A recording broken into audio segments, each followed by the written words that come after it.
어려움을 생활하고 있습니다. 그렇지만은 제가 이 여러분들도 선생님들도 2018년이 척수장애란 무엇인가? 척수는요, 척추 들어보셨지요? 네, 척추는 들어보셨는데 척수는 많이 못 들어보셨을 거예요. 척수는 척추 안에 있는 신경을 말합니다. 그래서 네.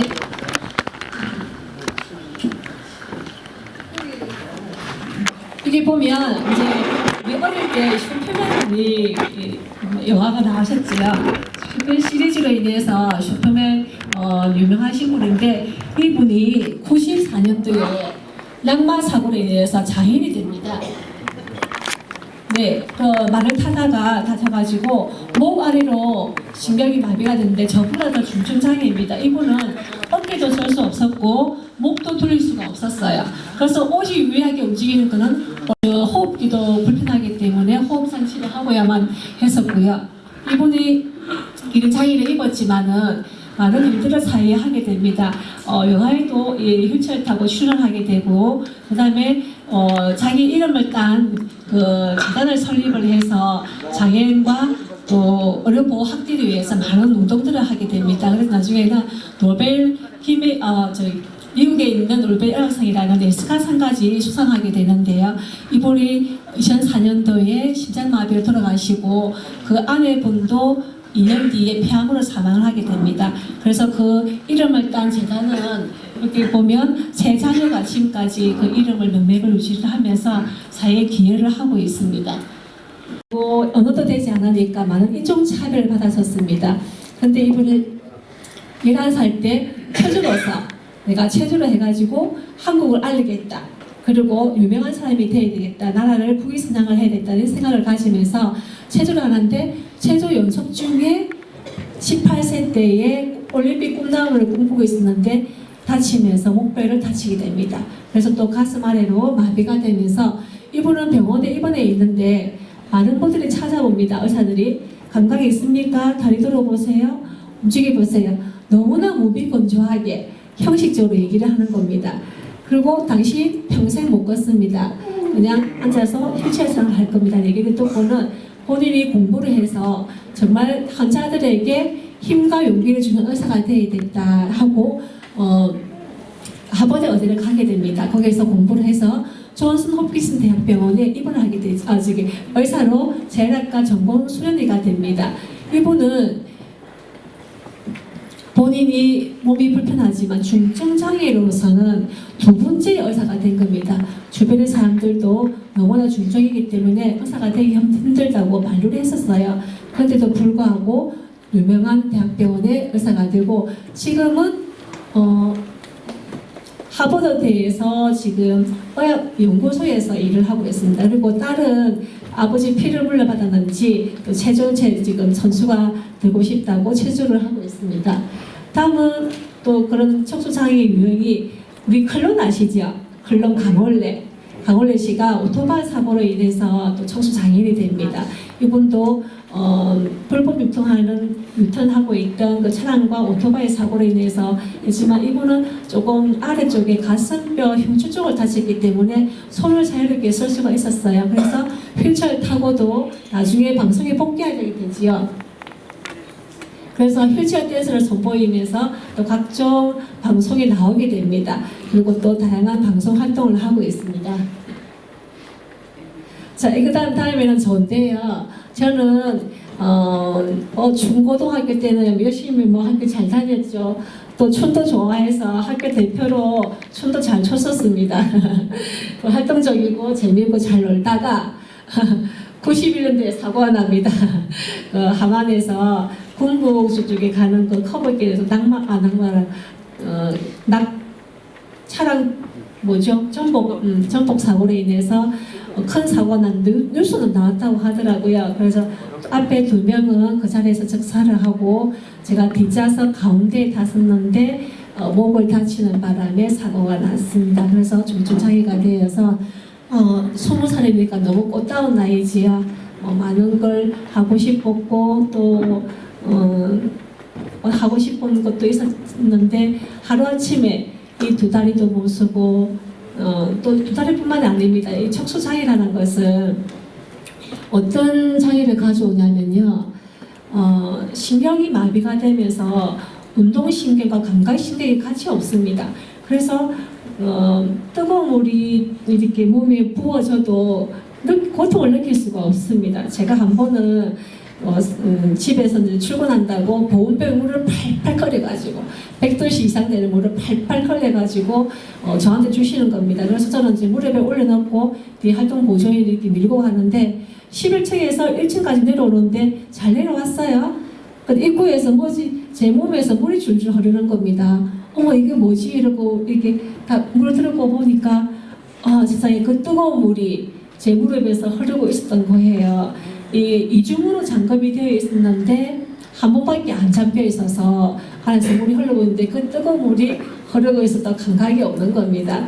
그래서 이제 하상 전문 병원에 가서 이제 치료를 받았지요. 그리고 또 사례로 저희들이 이제 이게 생리 현상이 잘 되지가 않습니다. 또 소변계통이나 이렇게 방광 쪽이나 또 근육병 보는 것도 좀 장애를 가지게 됩니다. 많은 장애가 있지요. 그리고 욕창도 많이 생겨서 상처가 생기면 6개월에서 1년, 2년까지도 고생을 하게 됩니다. 제 주변에 동료 장애인들이 있는데요. 그분은 이렇게 이제 12년 동안 집에서만 생활을 하다가 밖에 나온 지가 얼마 되지 않는 겁니다.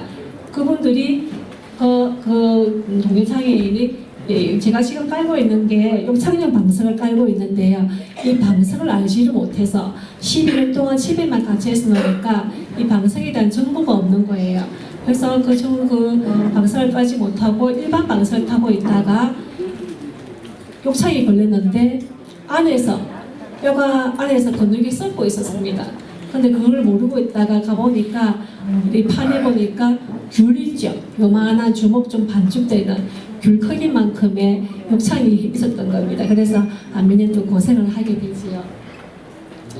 그래서 제가 집에 있어 보니까 이제 그리고 2년 동안의 병원 생활을 하게 됩니다. 치료는 다 끝났고 제가 몸은 뭐 몇 개월 있으면 일어날 거라는 생각을 했었는데 차츰 병원에 있어 보니까 일어나지 못하는 거지요. 갈수록 기능이 좋아지는 것은 별로 없고 이제 계속적인 물리치료를 받게 됩니다. 그래도 이제 휠체어를 올라타고 내려타고 하는 연습을 한다든지 또 제 스스로 일어날 수 없기 때문에 처음에는 이렇게 팔도 못 들었었어요. 팔도 거의 움직이지를 못하고 다 도와줘서 생활이 가능했었지요. 근데 이제 물리치료 받고 일상적인 생활에서 내가 어떻게 이 재활을 하고 또 장애인이지만은 앞으로 살아갈 것인가 대해서 이제 훈련을 하는 겁니다. 그래서 2년 동안의 병원 생활을 마치고 집으로 드디어 오게 됩니다. 집에 왔을 때는 정말 좋았습니다. 병원 생활이 그다지 좋지는 않지 않습니까? 그런데 정서적으로는 편하고 좋은 반면에 이 생활하는 게 너무 불편한 거죠. 병원은 공간도 넓고 마음대로 왔다 갔다 할 수 있으면서 동료장애인들도 만나는데 집에 와서는 집 밖을 한 방울도 못 나가는 겁니다. 턱이 있고 나가게 되면 또 누가 도와줘야 되고. 한 번은 제가 치과 너무 이빨이 아파가지고 치과를 가려고 하는데 그 당시에 지금은 이제 콜택시가 있잖아요. 그 콜 부르면 차가 오지만은 91년도에 사고 났으니까 94년도에 병원을 가려니 차가 없지요. 그래서 택시를 타게 되는데 택시를 부르니까 안 태워주는 겁니다. 그리고 밖에서 한 1시간 가까이 차 보내고 그래서 결국은 2배를 주겠다, 따블. 어머니가 따블 주겠다 이러니까 태워주더라고요. 그래서 저 병원을 다녔었습니다. 어떤 사회에서 시스템이 되어 있지 않으니까 많은 생활이 장애인으로서 삶이 고달프고 힘든 겁니다. 그러고 있다가 제가 이쁘지요?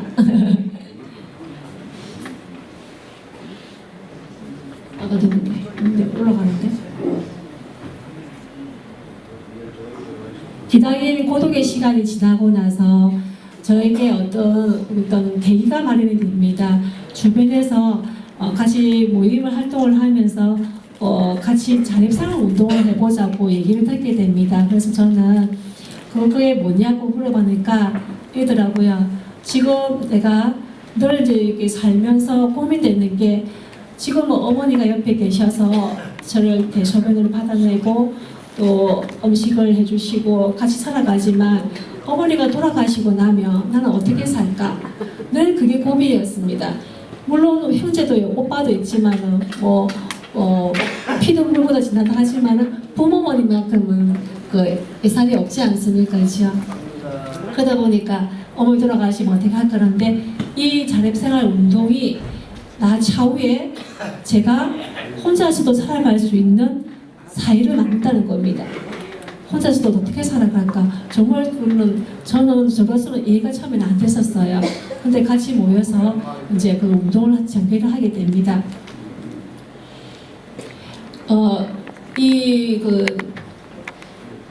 자립생활 운동이라는 게 역사가 어떻게 거쳐지냐면 미국의 에드 로버츠라는 자립생활 아버지라는 분이 이 제도를 운동을 시작하게 됩니다. 이분은 14세 때 소아마비 장인으로서 굉장히 중증 장애인이셨었어요. 호흡기를 끼고 있었고 낮에는 호흡기를 하고 밤에는 또 철제로 된 호흡기 장치 커다란 굴처럼 생기는데 그 통 속에 들어가지 않으면 숨을 쉴 수가 없는 겁니다. 이분과 함께 또 같이 주디 후먼이라는 분과 함께 운동을 시작하는데 이분은 캘리포니아주에 있는 버클리대에 입학을 하여서 거기서 같이 운동을 하게 됩니다. 왜냐하면 이분들도 중증 장애인이지만은 학교에서 제대로 교육을 받을 수 있도록 해달라. 그래서 장애 학생 고등 프로그램을 만들어서 운동을 하게 됩니다. 중증 장애인에게는 활동 지원위를 파견해라. 시각 장애인에게는 청자 번역본 그리고 또 청각 장애인에게는 수학통역서를 지원해달라고 사회 운동을 하게 됩니다. 그러면서 그 예산은 주정부 예산으로 집행하게 되지요. 그게 이제 미국에서 일본으로 건너와서 우리나라에도 전개가 됩니다. 87년도에 일본을 건너가서 97년도에 우리나라 오게 되고 2000년도에 한일 세미나 같은 걸 통해서 자립생활 운동이 전개가 됩니다. 그 시점이 어떠냐면 하만에서 여기 가깝지요. 경남 하만에서 중증 장애인분이 한 분이 혼자서 살다가 죽게 됩니다. 겨울인데 그 보일러가 터져서 동사가 된 겁니다. 낮에는 활동 지원인이 오셔가지고 돌봐주시는데 토일은 주말에는 사람이 오지 않아서 그 보일러가 터질 줄 모르고 죽게 됩니다. 그래서 전국적으로 운동을 부밀하게 되죠. 중증 장애인들도 살 수 있게 해달라. 도우미를 붙여주면 우리가 24시간 도움을 받게 되면 나도 살 수가 있는데 왜 이렇게 죽게 내버려두냐고 전국 각지에서 규탄을 이루면서 의식이 있고 또 생각이 있는 분들 그리고 몸이 움직여서 하시는 분들이 다 사회로 나오게 됩니다. 이 바닥에서 키워가면서도 운동을 하면서 활동 보조인의 제도에 대해서 투쟁을 하게 되지요. 그리고 이동권도 함께 투쟁을 하게 됩니다. 우리가 움직일 수 있어야지 사회에 참여할 수 있고 하고 싶은 일들을 할 수 있지 않습니까? 그렇게 같이 가면서 저도 함께 이 전국적으로 법이 제정이 되고 하면서 저도 경남권으로 오는데 김해에서 저도 같이 운동을 하게 됩니다. 이 밀양시청에 처음에 갔는데요. 밀양시청에서 하면서 우리가 자기들도 도우미를 24시간 쓸 수 있게 달라는 부분하고 그 다음에 움직일 수 있는 이동권을 확보해달라 콜대시를 그래서 하게 됩니다. 처음에 막 이렇게 하니까 밀양시청에 있는 분들이 와서 싫어하더라고요. 왜냐하면 수목권을 끊겠다 같이 참여하시는 시민들 장애인분들에게 그런 말들도 있었습니다. 그래서 이제 투쟁을 하게 되고 결국은 콜대시가 들어오게 됩니다. 마산에는 콜대시가 몇 대 있지요? 아마 좀 있는 걸로 알고 있습니다. 30대 있습니까? 예. 마산이 두 번째로 발대식을 했거든요. 왜냐하면 첫 번째가 밀양시청 밀양에서 4대가 들어오고 그 다음에 마산이 그때가 6대인가요? 그래서 마산시청에서 발대식을 했었어요. 그때 제가 또 왔었고 세 번째가 우리 기배에서 또 그렇게 했었습니다. 저는 이제 이 운동을 하면서 너무나 좋았던 게 인간으로서 대접을 받는다는 생각을 했었습니다. 저도 모르는 그 장애의 삶을 살면서 스스로가 무기력하거나 이런 감정이 좀 빠졌던 것 같아요. 물론 뭐 부모님도 잘해주시고 가족들도 애쓰지만은 집안에 장애인이 한 분이 계시게 되면 우리가 많은 제약을 받지 않습니까? 가정 구조도 좀 힘들게 되고요. 가족 간의 갈등도 많이 생깁니다. 그래서 어머니는 뜻하지 않게 저한테 구박을 하게 되고 저는 또 그게 서글퍼서 또 울기도 하고 이러지요. 근데 그때도 이제 저 스스로가 용돈을 못 벌 때니까 어머니하고 싸우면 다음날 용돈 벌기 어려울까봐 참습니다. 그러면서 이제 하게 되는데 그런 감정들이 생기는데 운동을 하고 살아나가면서 제 스스로가 인간다운 느낌을 받는 거지요. 나도 나중에는 제 스스로 제 목소리를 넓혀서 살 수 있겠구나. 내가 하고 싶은 걸 가족이 아닌 누군가에게 해달라고 하면 누가 해줄 수 있다는 거. 그런 게 참 감사했었습니다. 그리고 전동 휠체어가 보급이 되면서 제가 전동 휠체어 처음 타보니까 이게 너무 좋은 거예요.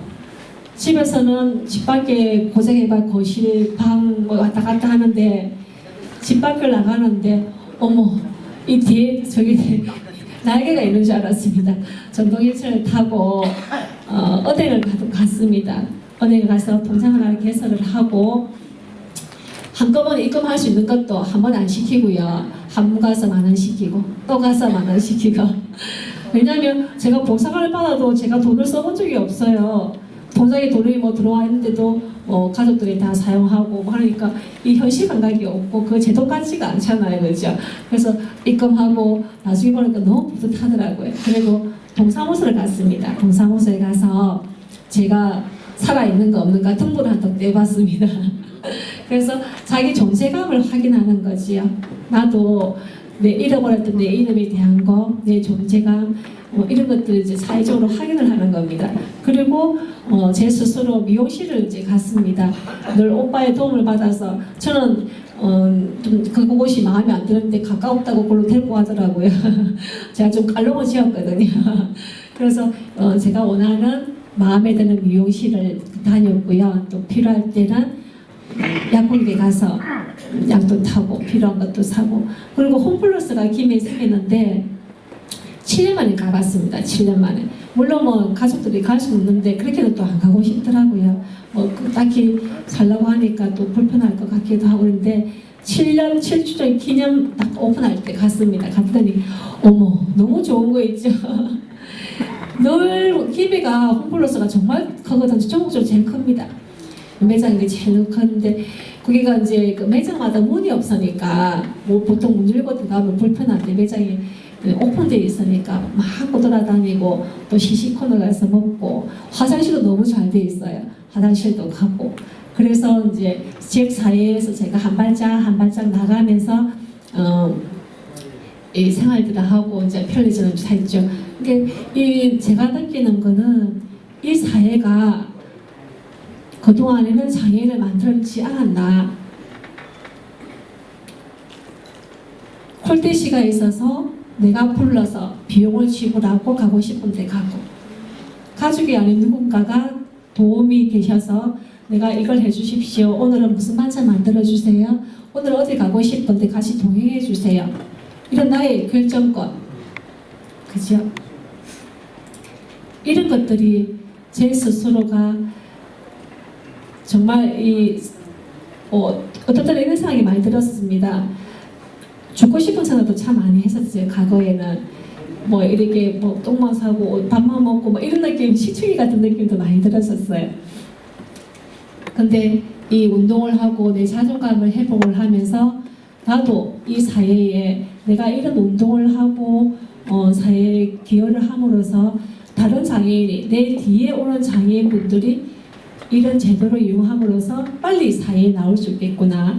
그동안에 제가 시행착오를 겪었던 그 길고 긴 시간들이 없이 바로 나와서 당당하게 살아갈 수 있겠구나라는 생각을 하니까 참 뿌듯했었습니다. 그래서 지금은 김해 지역에 장애인 콜택시가 50대가 있어요. 50대가 운행이 되고 있고 그 제도를 교통약자 편의정치법에 의해서 김해시에서 그런 제도를 시행하게끔 저희 단체가 움직여서 이렇게 확보를 했었고요. 그리고 시 주간 활동 보조 시간, 시 주간 68시간 같은 경우에도 저희들의 그 단체에서 함께해서 확보를 해서 많은 장애인들이 잘 나갈 수 있는 발판을 마련하기도 했었습니다. 그래서 제가 생각할 때는 장애인 복지라는 것을 장애인의 완전한 사회 참여와 평등을 통한 사회 통합인데요. 이거는 장애인복지법에 나와 있는 얘기입니다. 그동안의 장애 개념이 질병이나 손상이나 우리 개인적인 데 초점을 뒀다면 지금은 사회복지나 장애 개념이 사회에 중점을 두게 됩니다. 사회가 어떤 제도를 만들어서 장애인이 같이 이장인과 동등하게 지역사회에서 통합하면서 살 수 있는가, 그게 관점입니다. 요즘은. 그러면 이렇게 되려면 무엇이 필요하느냐, 사회적 합의가 필요합니다. 노와 사와 정, 노사정이 함께 하듯이 장애인 당사자와 장애인 단체와 사회와 지자체나 국가가 함께 모여서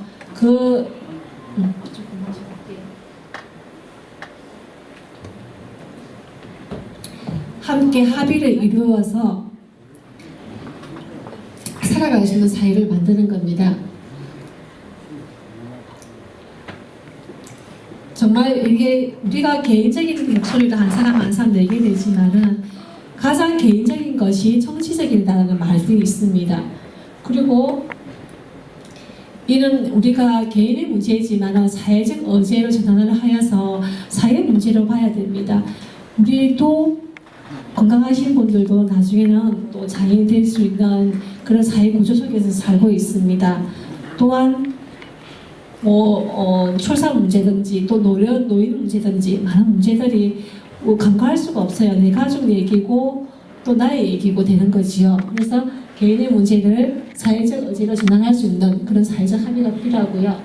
그리고 사회 구성원들도 다양성을 인정하는 관여적인 태도가 필요하지 않나.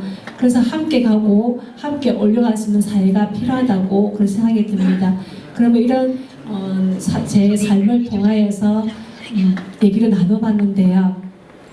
아마 이 분위기가 제가 또는 인권 강의를 하기에 많은 얘기를 쏟아놓으면 좀 그럴 것 같아서 제 삶을 위주로 살아온 얘기 위주로 간단하게 했습니다. 어떠셨는지 모르겠는데요. 네, 이제부터 강의를 마치도록 하겠습니다.